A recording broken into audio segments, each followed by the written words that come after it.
don't be too quick to harshly and piously condemn others for their shortcomings. Remember, all of us have sins of our own that we could be condemned for. In John chapter 5, verses 1 through 9, Jesus heals a crippled man and restores his ability to walk. And, in that time when good medical care really didn't exist, you'd think that anyone would be amazed and gratified about that. But remarkably, the Pharisees and the teachers of the Jewish law weren't happy because Jesus, of course, had healed the man on the Sabbath. Now, we know that in the law of Moses, God certainly did forbid working on the Sabbath because God wanted the Sabbath to be a day for resting, a day for remembering God. God did not want the Sabbath to be treated like every other day. And so chores and regular work, routine things that you do every day, those were to be suspended until the following day. But the Pharisees and the teachers of the law had forgotten God's intent. They had, as a matter of fact, added hundreds of rules of their own making to God's law. And they required basically a ridiculous and a paralyzing level of inactivity on the Sabbath, an unrealistic expectation. Jesus would say in Mark 2, verse 27, he'd remind them of the purpose of it all. He'd say, the Sabbath, guys, the Sabbath was made for man, not man for the Sabbath. But the Pharisees, they've taken God's gift to his people, and they've turned it into a heavy burden on their backs. Now, healing a lame man on the Sabbath didn't at all violate the spirit and the purpose of God's law. And yet the Pharisees, they actually want to kill Jesus for an act of compassion. Because they're getting hung up on some kind of little legal trivia, and they're devoid of any kindness in their own heart. Now, knowing the intentions of the Pharisees and the scribes, Jesus will speak to them. John chapter 7, as a matter of fact, John chapter 7, beginning in verse 19, Jesus says, "Has not Moses given you the law? Yet none of you keeps the law. Why do you seek to kill me?" Jesus is saying, you condemn me for what you perceive to be a violation of God's law, and yet you're by your own standards, you're also lawbreakers.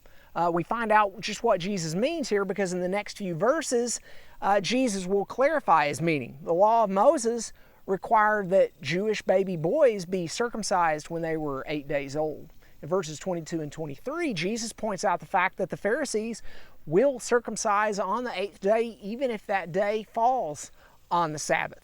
And yet, they turn around and they condemn Jesus for making a man's whole body well on the Sabbath. The Pharisees are actually ready to kill Jesus for what they perceive to be his guilt, and yet they're guilty of the very same thing. And I believe that and I think it's obvious if you live for a while, you know it's true. If we're not careful, we can easily fall into that same practice of harshly and self-righteously and hypocritically condemning others. So how do we avoid this pitfall of the Pharisees? We can avoid it, I would contend to you, by keeping some truths in mind. First of all, we need to remember that all of us have sinned. Romans 3:23, Paul reminds us that everybody has sinned. All of us have sinned and fallen short of the glory of God. Secondly, we need to remember that we all deserve to be punished for that sin. Romans 6:23, Paul tells us that the wages of sin is death. If we die for our sin, we've simply gotten what our sin deserves.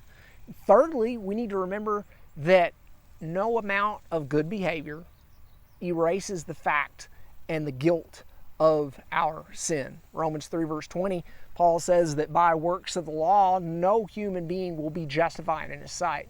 If I commit a crime yesterday, but I've done something good today, the historical fact of my crime remains. I don't erase my guilt.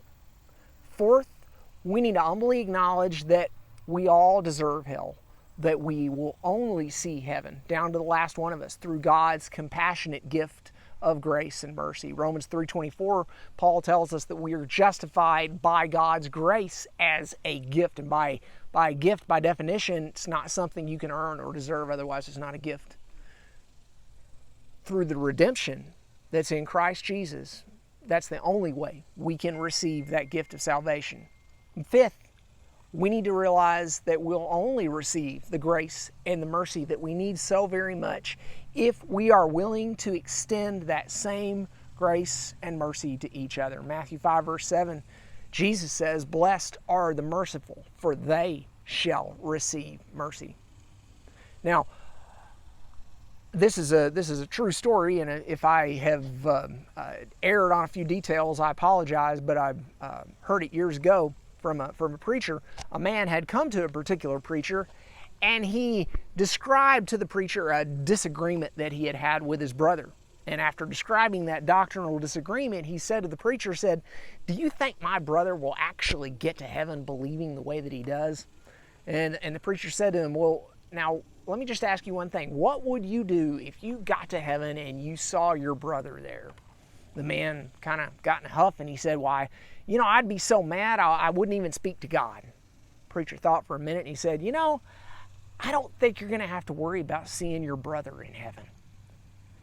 We do not have to, and we certainly should not condone and make excuses for the sins of others, but neither should we condemn sinners, lest we condemn ourselves. After all, we're sinners too." The right approach to sin, when Jesus was presented by the Pharisees with a woman caught in adultery, you remember what he said to the Pharisees. He said, "Let those of you who are without sin cast the first stones." And you know that the Pharisees, beginning with the oldest, they dropped their stones and they left. John chapter 8, beginning in verse 10, we read the words that Jesus had to say to that woman. Very appropriate words. Jesus stood, John chapter 8, verse 10, Jesus stood up and he said to the woman, "Woman, where are they? Has no one condemned you?" And she said, "No one, Lord." And Jesus said, "Neither do I condemn you. Now go, and from now on sin no more." He didn't approve of her sin, but he didn't condemn her. We need to strike the same balance. Let's avoid a spirit of harsh condemnation. Let's judge in the way that we want to be judged.